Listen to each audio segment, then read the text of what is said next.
sees that, takes, as you see him taking steps back, points a .45 caliber at him. Are you kidding me? He shot a guy in a wheelchair? The self-defense law is clear. You cannot provoke, escalate, or be the aggressor, something that you were talking about, and then claim self-defense. Any guy worried about a man in a wheelchair, whether he was actually in the Navy or not, and that upset about it, is a problem. Dozens of people stood there. They're watching. Nobody moved until after the shot. And that's the bystander effect, right? Waiting for someone else to step up while tragedy is taking place.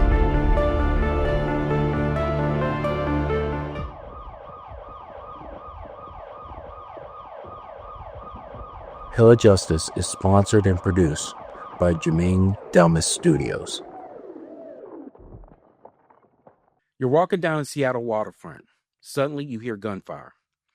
When you see and learn what is next, it's complete insanity and ridiculousness. We're going to show you 3 elements that will leave you astounded and have you having some types of questions about what you thought about public safety, self-defense, and everything that you need to know about justice. I'm Jerome Hill, and with me is retired Sheriff Victor Hill, and we're your hosts of Hill of Justice. Brother, we have a disabled Navy veteran. His name is Harold Powell. He's in a wheelchair. He's playing music on the Seattle waterfront. He gets approached by a guy by the name of Gregory Tim, who becomes accusatory and incessant about, care to guess what he was mad about him? Want to throw up any guess? Was the music too loud? I don't get it. Nope. What? It was about him being a Navy veteran, stolen valor, and asked him and told him he was a fake. So Harold laughed it off at first. That was a good decision on that end. He tried to use humor instead of anger. And I want you to take a look about what happens next. All right, show me your ID. Show me your ID. Sorry, guys. This guy's my friend over here. My friend over here. This guy's over here being a clown. Where's your ID, sir? Go ahead. Wait. All right.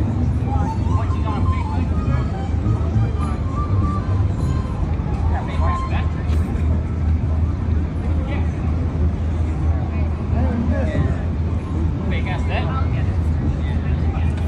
So, Keith, what you just saw was this guy. He rips off. He confronts the Navy veteran. Then he goes about trying to ask him for ID to make sure that he was a Navy veteran. And he ripped something off his person, his belongings. And this is what escalates, and that's a critical element in this whole gestalt, this whole issue. So let's play it a little bit further and see what happens. Oh, that's a threat. Somebody call 911. Somebody call 911. I better not be able to walk.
So let me go ahead and explain exactly what just happened.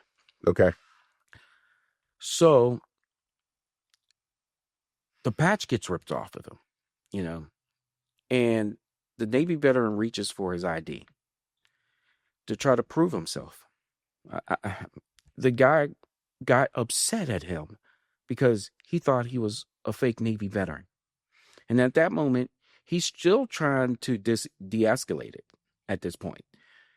He did have a knife with him, and it was produced while getting the ID. And he's in a wheelchair. You're already at a disadvantage at this point. And in getting that, he also pulls out an airsoft gun. It's visible, but it's in the holster of that. And I don't know if that complicates matters. It shouldn't. We'll debate that. But he didn't threaten him with it. And this is happening in seconds, as you know. All right. So we know who the primary aggressor is in this. He sees that, takes, as you see him taking steps back, points a .45 caliber at him, and shoots one time into his chest, missing And kills him. his heart. Missing his heart. Thankfully, He's the alive? man is alive. Okay. The veteran did survive this, but breaks his ribs. He's in the hospital for about a week. So here's element number one. We're taking a look at the ridiculousness of this. First of all, do you see that as being justifiable with the facts that you know just right now? Not with all of the facts. If it was just a man in a wheelchair coming at you with a gun, understandable. But he's the one that was the primary aggressor. You said he snatched his patch off of the man's chest, right? So, based on all of the facts you gave me, I don't see that as justifiable. Perhaps if a man in a wheelchair comes at you and he has a gun in his hand and he's pointing it at you, maybe then. But this guy was the primary aggressor. You did say he snatched the patch off of the veteran's chest or something like that, correct? He snatched it from his belongings, his purse. His belonging. Right. Which is assault. Assault, at least in Georgia, assault is not necessarily touching. Assault is you could jump at somebody or something. That's assault. Battery is when you actually make contact. So he's already assaulted the guy. So he's the primary aggressor. So a lot of people think assault means that that's why you see assault and battery. Assault is getting up in somebody's face, doing something that is a pre-attack indicator that you're about to be violent towards that person. So he's definitely the primary aggressor. So that kind of takes the self-defense thing off of the table. We've seen situations like this, and it gets debated because people put themselves in situations, and then people are like, well, if you wasn't in that situation, you wouldn't have to kill. But some of those situations were more debatable because even though they put themselves in that situation, they didn't actually assault the person first. By him committing that act as an assault, he put himself as a primary aggressor already. So I think that pretty much takes away the self-defense claim.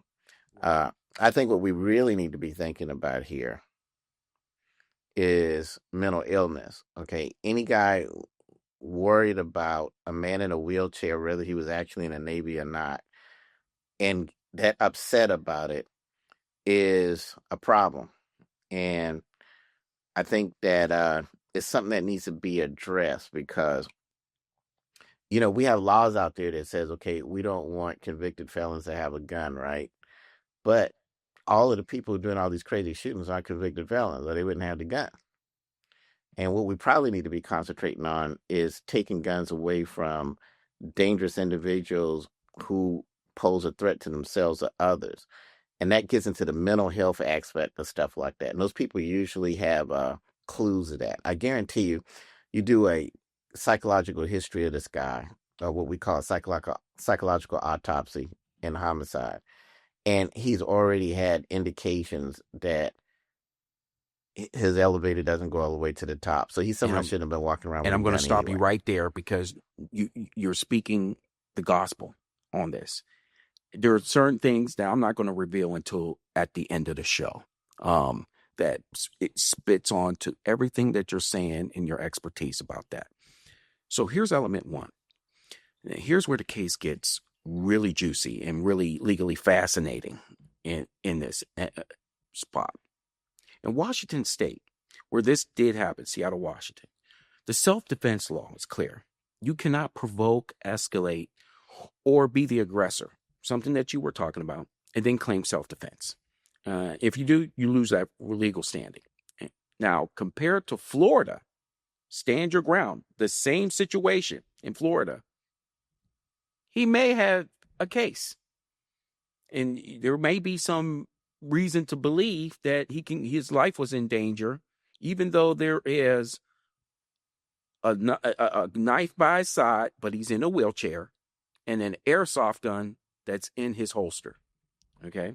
So in Florida, you have that dynamic. So which state is right? Well, that's where the problem comes in at. One thing that I've learned through personal experience is it doesn't really matter what the law is. It matters who interpreting the law at that particular time. The Supreme Court can say one thing, and if a judge wants to push it, they can push it. And they change things as they go. There are cases where they give qualified immunity to, and other cases that you would think they would give qualified immunity to, and they don't. It comes down to the politics, who they like, who they don't like. And unfortunately, that's the problem with the legal system. A lot of it is going to depend on what the politics are with the judges. A lot of people think that judges are non-political, and that's just not true. They have their biases like everybody else, and they're going to make rulings based on what they think is politically feasible or who they like or don't like. And I don't know how we fix that, because we can put a robe on a person, but that doesn't make them fair and impartial. But we see conflicting rulings all of the time. And we see, okay, hey, here is justifiable. Over here, no, it's not justifiable. So if we just look at the law, I think who's right is you take away your self-defense defense when you're the aggressor. If you assault somebody and then they come back at you, I don't think that's not self-defense, because you're the primary aggressor. I think that's a logical thing. But what we got to look at is when you take cases before courts, you don't not necessarily get a logical ruling or a fair ruling. Yeah. So what do we tell a mother like Sabrina Fulton, the mother of Trayvon Martin, where we had George Zimmerman, who was told to stand down, and he goes up as the aggressor towards Trayvon Martin, and he shoots him because Trayvon Martin and him get into the altercation, and he can't handle it. That's one. Two is this. Let me put some gasoline on this. I hate a whole to bunch say of it. gasoline. Go ahead.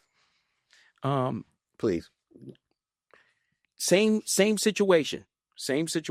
Guy asked for ID. But the other person who shoots the gun isn't that guy. It's a police officer. Is he in the wrong? It depends on what the politics is. Let me tell you, there are conflicting rulings all over this country. One state rules one way. Even on the federal level, you got different districts that will rule and say one thing, and then the Supreme Court is supposed to be the ultimate decider of this. And we got a case we sent before the Supreme Court where there's all these conflicting rulings, and they didn't even hear it. So unless they use their authority to make a cross-the-board ruling, which you'll still find district judges not enforcing for whatever bias or political reasons they may have, it's just no uniformity. Mm-hmm. Well, so it's just so hard to say. Yeah. Of course, I'm under the opinion of that. Naturally, police officers have killed people presenting far less, and they were let off the hook. And yet, this guy, he sees something that he can articulate as being a threat. I don't agree with him at all. What he did was ridiculous. But let's talk it to element number 2. And let me talk to you about what he was charged with. He was charged with first-degree assault and not attempted murder. Let's get into that. After shooting a guy in a wheelchair. After shooting the guy in the wheelchair. Now, right. Get this. We're talking about the police officer, right? No. We're going to move away from the police officer. Let's go talk about the 2 people the 2 people. Okay, got it. Okay, go ahead. This guy gets, of course, he gets a first-degree assault charge and not an attempted murder charge. Why? Politics. Or is it strategy? Strategy from who? Think about this. The first-degree charge in Washington is really a no-joke charge. And this is where states' rights come into play, too. How they set that up is their first-degree assault charge can land you in prison for decades. But here's the element that they don't have to prove. They don't have to prove that Tim intended to kill Harold. That's the only thing he doesn't have to prove. In the attempted murder, you have to prove that. That was his actual intent. But the first degree, you don't have to do that. So I'm thinking that the prosecutors in this matter were playing, hey, we're going to play chess on this. We're going to go ahead and do the first degree assault, and we know we can charge, and we can get a sentence that is far much longer, and then instead of gamble with the attempted murder. What's your thoughts about that? I would say we got to applaud the prosecutors in this case. Yeah. Just like all cops aren't bad, all prosecutors aren't bad. Mm-hmm. So, this actually seems like a prosecutor is actually trying to prosecute an egregious crime, not some political agenda where we're trying to target somebody because of an election or something like that, but they're actually seeing an egregious crime and they're actually trying to do something about it. And it's rare we're seeing that these days, so I applaud that. Yeah. So, that's the bar. And that's the bar that we should all reach. And, if anybody's going to go ahead and try to argue about the intent, and maybe he did try to kill him. Maybe he didn't. I don't know. Who cares? The fact of the matter is that you got to look at the bar and how hard it is to go ahead and try to prove your case beyond a reasonable doubt. And this provides that type of strategy because if anybody wants to believe that this law, at least the first degree assault charge, is leniency in any way, not in Seattle. That might be in your state, but not here. They charged well on this, and I agree. I applaud them for that point too. But I also wanted you to take a look at the bystander effect, and that's our element number 3. If you took a look at that video, you saw an elderly man who was on a bench. He gets up after he sees that the Navy veteran is being assaulted. Not shot just yet, but he's being assaulted. He was his belongings were grabbed from him. He goes up to the guy in the only way he knew how to and tried to grab what the Navy veteran's belongings were. And the guy just simply waved it away from him and tried to explain himself about this situation. He retreats back, and then, of course, moments later, he fires that one shot into his chest. At the same time, simultaneously, there was another individual that was seeing this whole situation. He comes around the back, able-bodied man, with a camera and starts recording it. Number three, excuse me, another individual does this. He goes about taking a look at what's going on and decides that he's going to record too, but he's going to get behind some flowers as if that was going to go ahead and make a difference. And number four, as I mentioned, the mother of the year. When the shot is fired, she's not running the opposite way. She's carrying a child, mind you. She's carefully getting her belongings and coming around, which appeared to be a sitting space, and darts out of that way thereafter.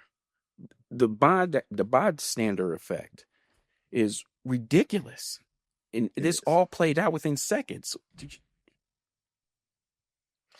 Well, there's a lot to it there, and if that guy was still firing, or if it wasn't over yet, she's walking with the child in a direct line of fire, which I find that weird. Most people would try to stay away and go in the opposite direction if it's possible. I don't know what's on the other side, but that was strange. I want to give kudos to the man that tried to intervene. And, it just goes to show, people always want to bring race into stuff, and I'm sure that's the case here. But here's an older white man that saw something happening to a disabled black man, and he just thought it wasn't right. And that just goes to show, there are good people out there, and it has nothing to do with race. He didn't say, okay, well, the racist guy is different, I'm not going to help him. He did. Then there were other people there that didn't help at all. So, we still got to be careful about judging a book by its cover. That's something that I thought was very, very, very interesting there. People are either good or they're either bad. And it doesn't really have anything to do with their race. It's just like cops and prosecutors and judges. They're not bad because they're cops. They're not bad because they're judges. They're not bad because they're prosecutors. They're just bad people that happen to be put in those positions. So, you got to give kudos to him, because anytime you intervene with something, you're taking a risk. You're taking a risk, because we've seen people. We just had a situation not too far from here, not too long ago, where a man intervened in a fight and was killed in front of his wife. So, you got to admire people who are still willing to put themselves out there. Hard to admire people who just, hey, let me get some good video to see if it'll go viral.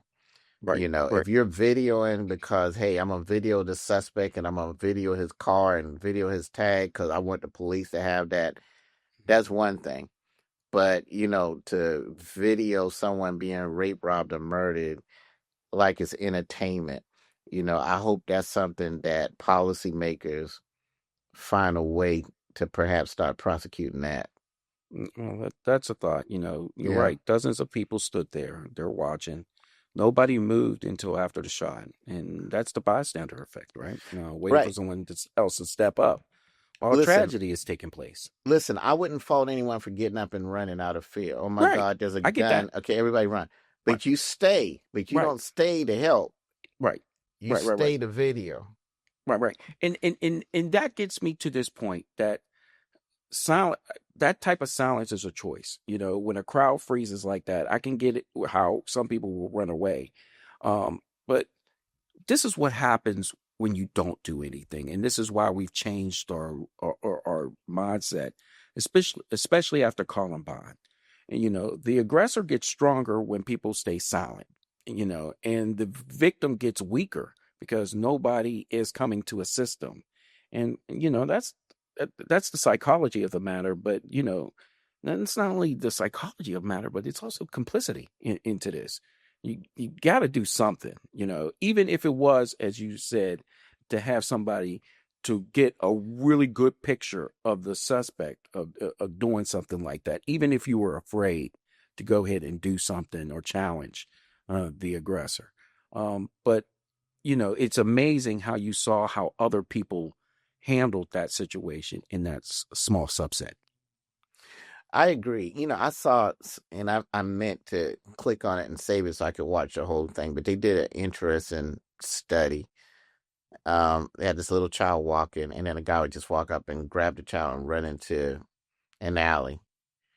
And I was just amazed at how many people kept walking. I'm not saying you should necessarily run in there after him, but a 911 call, see that's what kills me about these people with video. They usually have one phone. So, okay, I get it. You don't want to confront somebody because you could get hurt or killed, and it's probably not wise, to be honest. But you could at least dial 911. If you were a friend, okay, and don't get me wrong, this video evidence helps us in investigations. But okay, hey, you record. Let me get on the phone. You know, because y'all two may not be physical capable, or you don't have guns or whatever. But if you're gonna stay, do something to help. And the best thing that you can do to help is to get law enforcement there as soon as possible. But I don't know how you could do that and film at the same time. And some people think it's more of a priority to film someone being raped, robbed, and murdered as opposed to dialing 911. Yeah. Let me go ahead and give you the I bonus. yeah. That going back to what you said earlier in the show, that guy that we're speaking of was famous, actually, for doing another event in 2020. He runs into a bunch of people with his vehicle in 2020 in Florida, Jacksonville, Florida, at a Trump rally, and runs them over. Nobody's dead. Of course, he gets a lesser sentence there. I don't know what it was, plead down to something else.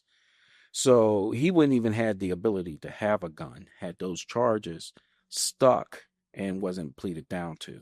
So mental health was a little bit why I wanted you to stop on that, was because that's the element at the end I wanted to give to you, that this isn't his first time or his first rodeo with law enforcement having that type of aggression. Yeah, like I said, we got to concentrate on getting guns out of the hands of dangerous people.